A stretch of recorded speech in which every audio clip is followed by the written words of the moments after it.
The flight school that is trying to get you a student needs to take the time to answer your questions. Sure. And not just, oh yeah, here's a packet. Yeah. Thanks a lot for coming in. Yeah. Here's a packet. I'm busy. I've gotten so many stories like that.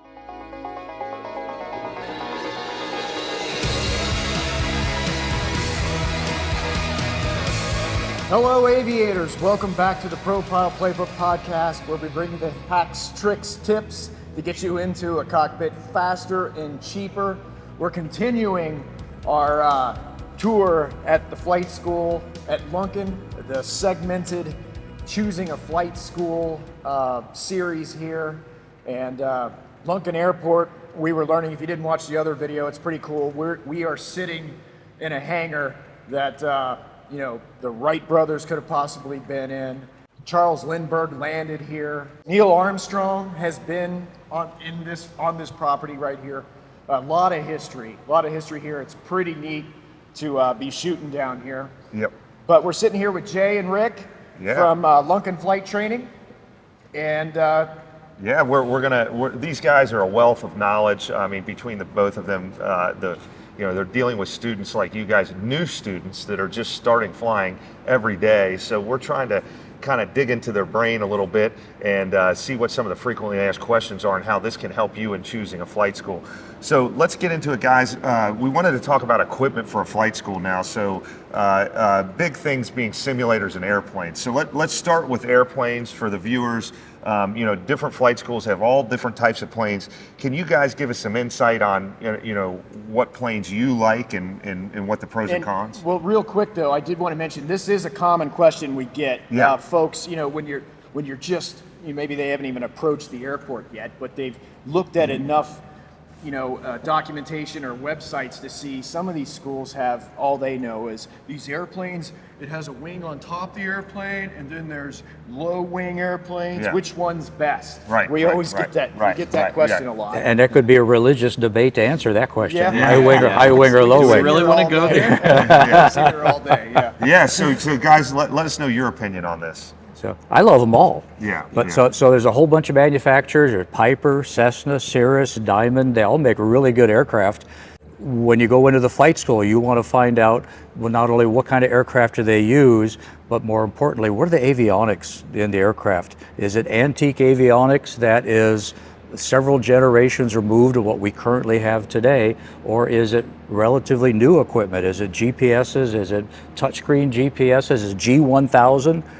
That's where you're really going to be learning for the future. The actual airplane you fly in, it doesn't matter. They're all great airplanes to fly and learn to fly in, but what's the avionics that they have on them? So that's the better question to ask. So Jay, anything to add? I know that most of the aircraft that you mentioned have 200 horsepower or less. So typically a student pilot is going to train in an aircraft that has that horsepower. With exceptions, certain people can afford and want to train in one that's more, but their training is going to cost more. So you're going to send your 16-year-old kid to learn how to drive in a Ferrari, or a Buick, So the Cessna trainers, the Pipers, the Diamonds, the Cirrus SR-20, all of those fit into that category. And they're all great training aircraft. We here happen to have 7 Cessna 172s and 3 Diamond DA-20s. And there's a reason why we have 2 kinds, and Rick will talk a little bit about that. And as you get into training, especially as you change aircraft types, then you'll start to see the differences when you're just learning to fly initially in one aircraft type. And we don't recommend that you switch aircraft types during training, certainly for your private pilot certificate.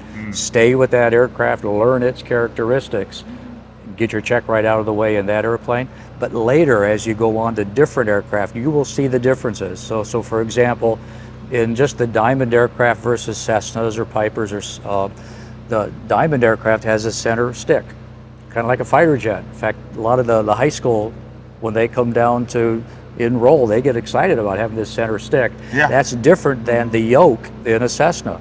And in the Diamond, you learn, I think, a much more deliberate movement of that stick because it's free on all of its axes, both in pitch and in roll, as you're controlling the aircraft. Whereas the Cessna, the Piper, it has a central shaft on the yoke that helps guide you. and your arm is more a fore and aft, for example, when you're making a pitch change, as opposed to the diamond, it's more across your body. So you want to learn that for that particular type of aircraft in that primary training. Later, when you do the transition, and this is my opinion, so others will differ, Right. I actually think it's easier to go from a diamond with that stick to a Cessna or a Piper later with that yoke, because you've learned very deliberate movements with that arm as you're flying, part of that repetition that you're getting. Whereas to go from a Cessna or a Piper to a diamond, you've learned this movement with that one hand assisted by the shaft in the yoke, and now you're having to learn how to move this that is much more free in its movements.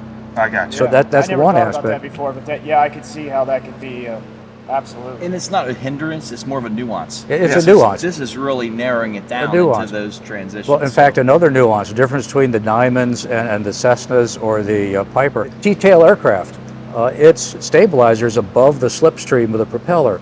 So for soft field takeoffs, what do you do when you do the soft field takeoff? When you're rolling the aircraft, you have the stick or the yoke all the way back. When you're taxiing, in the Cessnas, because the stabilizer is in the slipstream, it has authority when the aircraft isn't even moving. You can go a lot of power and come back on the yoke. Sure. You can feel the pitch change. In the DA-20, you don't. In the DA-40s, you don't.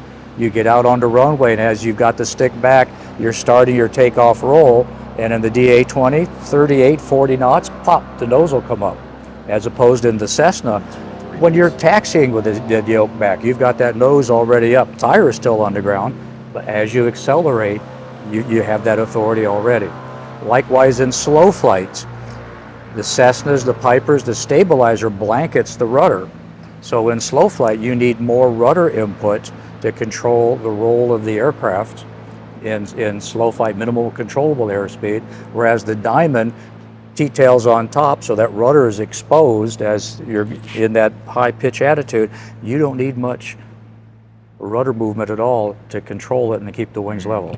But again, these are nuances. But you know where that really shines is to your point where you shouldn't change planes during training. Absolutely. Because you're going to have to relearn the nuances of a new airplane. That's going to cost you money. Yeah. Right. Sometimes that's unavoidable. Someone moves here, transfers schools, they've been flying Pipers. Sure. Yeah. They come here with Cessnas. And we've seen that. We help them. It might take a couple lessons to get used to it. Right. Very good. You see any differences with students with the high wing, low wing stuff? Like you said, I enjoy them both. I think there's, pros and cons to each one. But what do you guys think, high wing, low wing? Because that's what most people see, and the question that gets asked. And I mean, I think it's personal preference myself. But And I agree, it's really just personal preference. The important question that I mentioned earlier is, what's the avionics suite in that aircraft? Exactly. We see a lot of people, both here and then from my personal experience at other airports, where somebody will get a private pilot certificate and go buy an airplane and they want to do instrument training, but they buy an airplane that has minimal avionics in it, and they can't do their instrument training because they don't have enough avionics in it to support the mission. Right.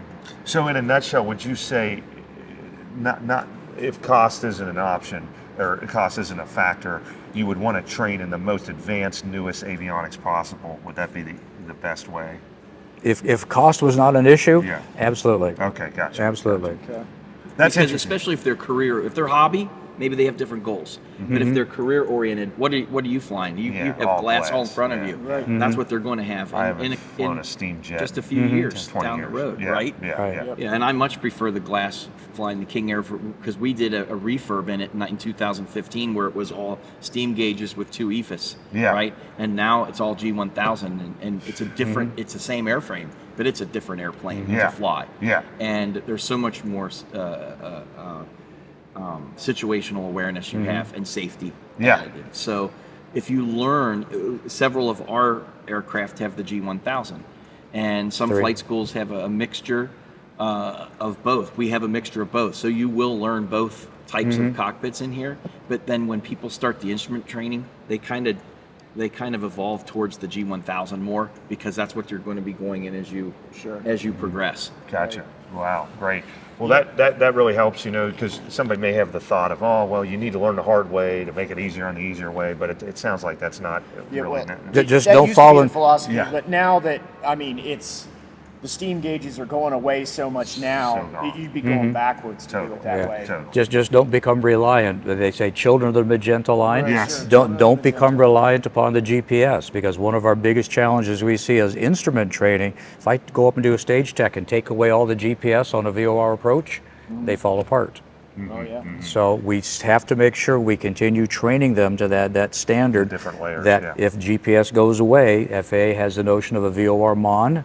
Well, you still got to do VOR, and the GPS isn't going to be around to help you. Yeah. Just like in the private pilot program, yes, you can use ForeFlight or any other EFB that you like to get weather to decide whether you're flying or not, but we don't allow the students to use it for flight planning, nor do we allow it in flight. We still want you to know how to use sectionals, plotters, E6Bs, the whole route. How to identify things on the ground. And absolutely, because what happens if that GPS dies? So just like we have VOR MON, what if your GPS dies and now you got to go back to pilotage? We want to make sure they understand the basics to do that. What if your iPad or your Android overheat in the Overheats, cockpit? like today. Yeah. Yeah. So Wow. That's Yeah, you just had a student, his phone overheated or something in the cockpit. just a He couple was using days ago, ForeFlight, I did a right? stage Gotcha. check. Yeah, Right. Did a stage check. So again, our goal is collegiate level training. We want to build the best pilots possible. So what's the avionics, and then what do they know in the background, building up using those avionics? You know, one thing that really, of course, I knew it was there, but actually seeing Mike sit in it and mess around with it, that Redbird simulator, this And he landed quite well too. this opened up a whole new can of worms in my head of, maybe this is an important question that prospective students should be asking their flight school. Do you guys have access to a simulator, or do you have a simulator on site? Yeah, let's talk. Especially if you're working towards your instrument rating. I mean, that could save you so much time and money. Money too. Yeah. Yeah.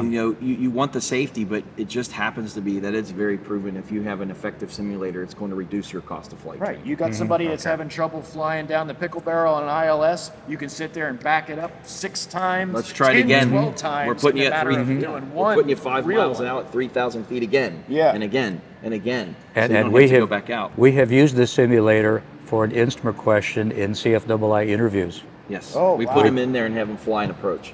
Wow. So for anybody that's if the CFI is watching, that's part of our interview process. Is we put them in, and we give them a few minutes to review the approach, and then we'll pause it and then we'll ask questions as they're making the approach. into Oh, an there's the airport. gouge for Jay's interview if you're going to interview. That's one gouge. That's You right. were also saying how to address the email. Right? Oh yeah.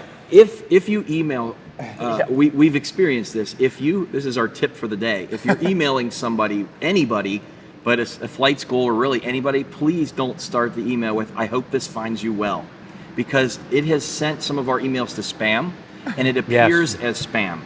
So he said, "Hey, did you get that email?" No, because in the common thread was someone started that email with "I hope this finds you well." So please don't put that as your first thing, because I go, every single that's time. great. And that might be my pet peeve, but it is true. It sends things to spam, and I use a Gmail platform for our company emails, and it all goes there, and it's gone to spam. And what's the advice on CFI verbiage? Oh yeah. If any CFI applicants, please on your resume, you're not a certified flight instructor, you are a certificated flight instructor. Right. Make sure that's on Certificated. your resume, because some flight schools won't look at that. And some people don't even know that that's what it is. But you are not a certified flight Right. instructor, you are a certificated flight instructor. Right. Put that on your resume, you'll get an extra point if you come and interview. Right. That's And we'll awesome. That's mention it right. in your interview, I guarantee you. I always right. say with a little more Kentucky accent or something, certificated. Is what I say. Certificate. So, So you mentioned about the simulator is good for instruments. Yeah. It's Mhm. also You could good also- for right. private pilot training. It gives you an opportunity to at a much cheaper cost to become familiar with the cockpit layout, especially in an AATD, because it's so much more faithful to the layout. You saw G1000s, the whole 9 yards there. yeah. So these simulators are very helpful in training. I'm blown away by the one that you guys have. Can you kind of explain some of the different types of simulators and what people are looking for? You have a Redbird, is that correct? do. So what are some of the simulators you'll see, and what are the pros and cons? And I'll let you We answer that used to because you have- shopped it. Yeah, we decided on the Redbird AATD for years and years. We had a Redbird or a BATD. What was the brand? Elite. In And fact, then it's Elite, right that's over there. It's sitting over on the hangar because we've removed it from service. Why did we choose that? It came with the building. When we opened the flight school, it was there. It came with the flight school. We upgraded it. We made it. It's a single monitor, pretty much what you'd have at home if you bought a flight simulator, a simple flight simulator with a radio stack. But then it has a little cockpit around it and a chair and a separate computer for the instructor to do some failures. BATD. Yeah, it's a BA, a basic. And it only does so many things. Checklist use is good in it. Flying instrument approaches was decent, but for student pilot, you really don't get a whole lot out of it. So we didn't use it a whole lot. For the instrument stuff, you could do currency in it and things like that. But now that we have the AATD, and they were both FAA approved, but this is on a different level. There are more items you can log in it, up to 2.5 hours of your private pilot certificate. Dual, you can log into that, and we encourage that because you can do things in the simulator that are safe. You can take things further than you would in the real aircraft. And So really, it's cheaper. it's less than half the price of the And with airplane. the wraparound screen, you lose yourself in the immersion. Yeah, Right. We That- don't miss the motion. Yeah. The reason we didn't get the motion is the room we have is just not quite big enough, or we would have gotten it. But we've found out in the last month we've been using it. It's incredibly effective, and every student says, "Wow, that was awesome."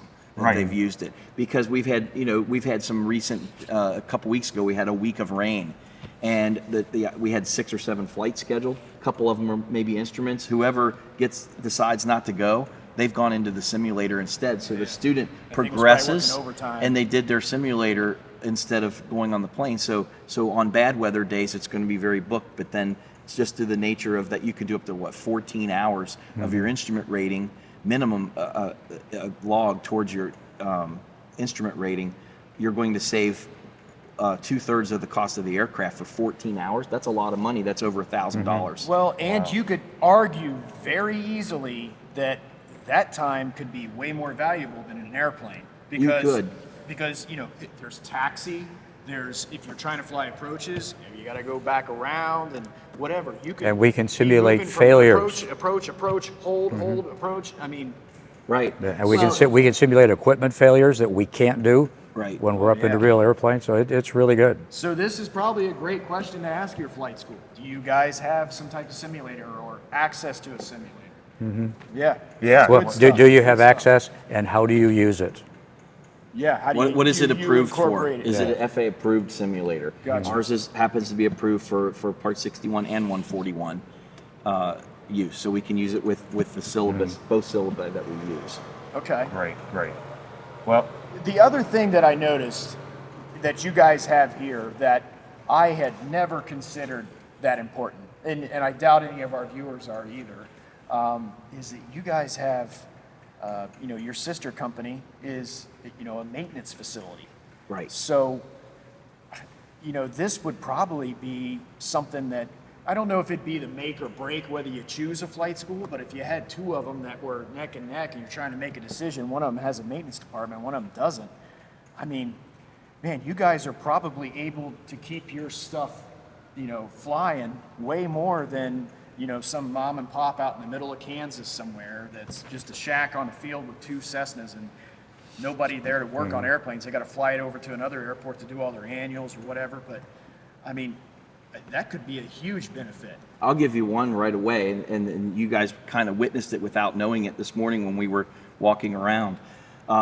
So a flight school like us, 18 years ago, 19 years ago when we opened, we had 1 and 2 airplanes. If an airplane went down for an engine, put it in the hangar, we'd have to take the engine off, send it down to get overhauled. 10, 12 weeks later, it comes back, we put it on. We're operating with half a fleet, right? Yeah. For 10 or 12 weeks. And as we've grown, we've invested in spare engines. So that airplane sitting right there just had an engine overhaul, and today's Friday, it came in on Monday. Because we have a spare engine ready to go on, so all they're doing over in maintenance now is swapping the airplane.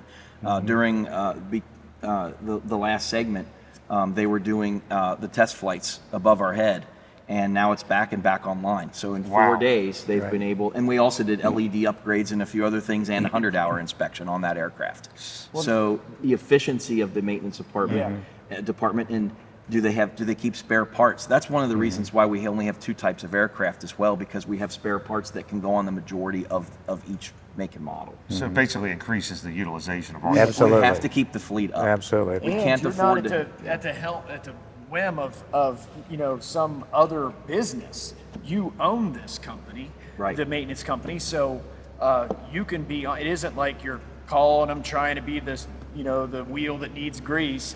You Right. own the guys, so you can tell them, no, this is done now. In fact, I'm our parts guy over there. Oh. So I'm and- working at the desk here at the school at Flight Logics, which is the other company. I do all of our parts processing, core returns, and warranty claims and things like that. We're a small company. We have about 30 people here between the two companies. Yeah. But we do a lot with what we have. That's great. And the main thing is that we've seen through COVID, we saw the challenges. At one time, it was hard to get tires. At one time, it was hard to get oil filters.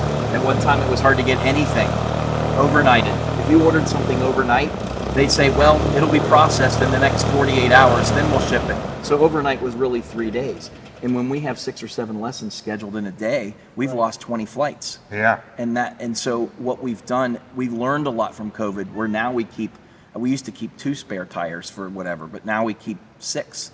We never want to run out of something that's simple to keep an airplane on the ground. So we've really bulked up our parts availability in stock. Wow. Yeah. And I hate to interrupt. That's Sure. one thing. Yeah. It's good to know how maintenance is done, but at the same time, we want to make sure that it's a sister company, but it's like it's on the other side of the moon as far as we're concerned. Gotcha. There is no pencil whipping Right. on maintenance You control items. the quality of the maintenance. They control. We don't. The flight school. Even though I'm one of the owners, I own both companies with a couple business partners, right? It is their say whether that airplane is up or down.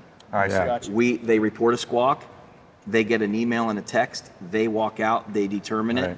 We're not involved in that, and that's very important. Okay. Because safety is the Safety number is one. important. And if Safety they is say important. it's down, it's down. It's not that, it's okay. Can we pencil whip it for this flight? That doesn't come up at all. We don't Right. want to play any of those games. Safety is Right. paramount. Also, another question it kind of goes hand in hand with what kind of maintenance is done on the aircraft, and it comes from a different angle. The students should ask, how far in advance can I schedule a lesson? Can I schedule 3 weeks? Can I schedule 5 weeks? Can I schedule 10 weeks? The software that we use for scheduling on our aircraft, you mentioned utilization. Yeah. It looks at the overall schedule on that aircraft and it predicts when the maintenance actions are required for 50 and 100-hour inspections. So that way we, from the flight school point of view, we can be proactive to work with Flight Logics to get our planes in proactively to have maintenance taken, to get it turned around and get it back on the line. So a question they could ask not only is how far in advance can I schedule my lessons, but what is your aircraft utilization rate? Right. Great. I do have one last point to that too, is you want transparency in maintenance records. So another important question for a student to ask a school when they're interviewing the school is, do I have access to view maintenance records? And, That's a and great- surprisingly, I've known of a few schools way back in my past where they say, oh yeah, we'll give you a copy of the logbook. On the check ride, you have to produce the real logbooks for the examiner. But during the course, if any of our instructors want to see the actual logbooks, or any student wants to see the actual logbooks, all they have to do is ask. We make an appointment. We'll bring them out on a table and even a Or they go maintenance- get 'em. They can go get them for them, and they're controlled because that's it's important value to the aircraft very, is yeah. all the You logbooks lose are it, complete. yeah. So they're very controlled, but we have access to the logbooks, and that's a good when you're teaching someone about 100 hours about the 91, 411, and 413 certifications. How do you find the last one that was completed when you flip back in the logbook? Because a logbook is kind of daunting to look at. It's stickers and writing and tabs and papers all stuck in there. Yeah. But it should be in an orderly fashion. So are the logbooks orderly, and are they accessible? And that is a tell also as to how orderly, how well kept those records are. That kind of gives a hint of how well the maintenance is on the aircraft also. Sure. How you do one thing is how you do all things. Yes. And while we're talking about the maintenance, Jay, you just mentioned, when you had 2 airplanes, if one of them was down, now 50% of your capacity is Right. gone. You've narrowed the funnel. Yeah, so we should probably, in this whole little equipment segment, you know, it would be important to look at how many airplanes this school has. Is this an FBO that is more concerned about filling their big hangar with airplanes for hangar rent and selling fuel because they got a bunch of jet traffic and they just happen to have a couple Cessnas they rent and some flight instructors on contract? Or is this a flight school that has 7, 8, 9, 10 airplanes that employs a bunch of instructors? That's an important aspect that almost didn't talk about. Yeah, what's the company's focus? Right, You know, exactly. Are they an FBO that, oh, by the way, does flight instruction on the side, or are they a flight school? A flight school. Now, to give credit to the small schools, if they have 1 or 2 aircraft and 1 or 2 instructors, and they're in a smaller area and they have 10 active students at one time, probably not as big of a deal. They're as big as they need to be for that school. Yeah. So a small school is not a bad school. Right. It's just how do they just have to realize that when one plane goes down for an engine or a part that they can't find or things like that, you're going to get funneled into one more, and that one's going to fly twice as often, reach its 100-hour inspection. So you have to be patient at a very small school, and I know that because that was us when we opened in 2006. We had 1 airplane. 2007 we had 2. 2003 we had 8, and as we've grown, we now have 10. But we also have, 130 plus students. So we still struggle with disseminating students and instructors to aircraft, but it becomes a balance, and it becomes a full-time job for one person. We have a flight school manager that one of his jobs is to be the liaison between maintenance and the school and the schedule and to Rick and for compliance. So that's probably a good way to go about it for, while you're doing your due diligence in these flight schools, try to determine where they're at capacity-wise. You're out in Cedar Rapids, Iowa, and this little FBO, they have 2 Cessnas, but they have 17 students or something, and one of those airplanes goes down, there's going to be a fight to get in there. Right. But if they have 2 Cessnas and they only got 6 current students, you're probably good. And remember that the time of year and the weather has a lot to do that from where you geographically are. Right. So in the summer here in Cincinnati, we dispatch on odd hours from a certain date to a certain date. Everything's at 7 a.m., 9, 11, 1, 3, 5, and 7. Those can all be day lessons. Yes. In the winter, at a certain point, we switch to even dispatches. We have 8, 10, 12, 2, and 4. We only have 5-day lessons per aircraft. So by nature, our business for day lessons drops 30%. But we have the same amount of students. So in the winter, the simulator becomes important, making sure that instrument students fly at night. And things like we have to strategically think of all of those things, and all the instructors work together with the student to make that happen as much as possible. So since we're on the topic, just to put the numbers back in everybody's head, you said you have 7 aircraft currently, correct? We have 10. 10. 9 we use for training. Of 1 7 Cessnas. 7 Cessnas. There you go. One of the Cessnas we exclusively use for intro flights and some checkout things. Yeah. And then how many flights a day? Like today, you were telling me you had. I thought it was an enormous number. How many? We average 40 to 50 during weekdays, and then it drops down to 20, 25. Wow. That's on the phenomenal. weekend. Plus rentals. That's phenomenal, gentlemen. That's crazy. I know off camera, Jay, you mentioned something really good that I thought, and it was about proximity to a flight school. For the viewers that are going to start investigating flight schools around them, you basically said, don't just go to the one closest to your house. I've said this it has become one of Rick has a lot of canned responses, and I have a lot of canned responses but they're very thoughtful. But we've said them so many times because it's true. We've had students come here and they don't, just like a lot of viewers watching, they've not taken a flight lesson. They're looking on where to go. If you live near us or if you live in Seattle, okay, there are only so many flight schools in your area that are reasonable for you to want to drive to. Right. Maybe it's 30 minutes or less, or 45 minutes or less, or 10 minutes or less. There's a reasonable number of schools that teach in that area, but there aren't 100. It's not like driving up trying to figure out where to go for lunch. How many and McDonald's you choose are which there? fast food. Right. I'm just going to go here. Right. You're spending a lot of money. If you're getting a private pilot certificate, you're spending thousands of dollars. You're going to spend upwards of $100,000 if you're doing this as a career for training, right? So go to all of them, interview all of the schools, ask these questions that we've talked about and we're continuing to talk about, to interview the flight school. if all 4 schools that you would reasonably be able to go to are interviewed, you'll choose the one that's best for you. Don't go to the first one and say, this one looks great because they have cool looking airplanes. Yeah, no. And a lot of people do that. And honestly, we've had, after the fact, we've enrolled students and we always say, what made you choose us? And I it's sad to say recently we've had, because you returned my call. Okay? There's a lot more than that. But we've had a couple people say that recently. Well, you're the one who returned my call in a timely manner. This other place didn't return my call, or no one ever got back to me, or when I walked in, no one said hello. Right. And just the personable nature. We're welcome to give tours. I mean, I'll get up from my desk if Rick's busy. We'll give a tour. We'll show them the airplane. We'll let them sit in it. We'll show them the simulator. Even if someone's in it, we can peek through the window and show them. Always take the time. The flight school that is trying to get you a student needs to take the time to answer your questions. Sure. And not just, oh yeah, here's a packet. Yeah. Thanks a lot for coming in. Yeah. Here's a packet. I'm busy. I've gotten so many stories like that. Yeah. I 100% agree. And like the market in Cincinnati, where I mean, pretty much everywhere you go is a 30-minute drive, and we have several choices around the Cincinnati area of flight schools. The one I'm only mentioning this because it's almost contradictory to something Mike and I say in the program. We tell people, because we're trying to, that the guy out in Topeka, Kansas, he may not have all those choices. But he may have something 7 minutes from his house.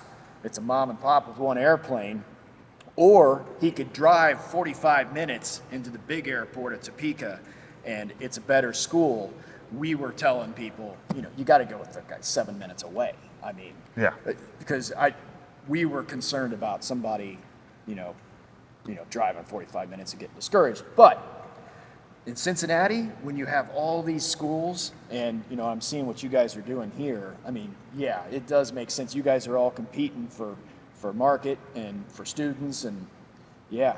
Really, it's not necessarily competition as well, because not only do we need to be a good fit for them, they need to be a good fit for us, and we may offer a program or may not offer a program or the airplane that they want to fly, right? Or another school is. We're all part of the same family.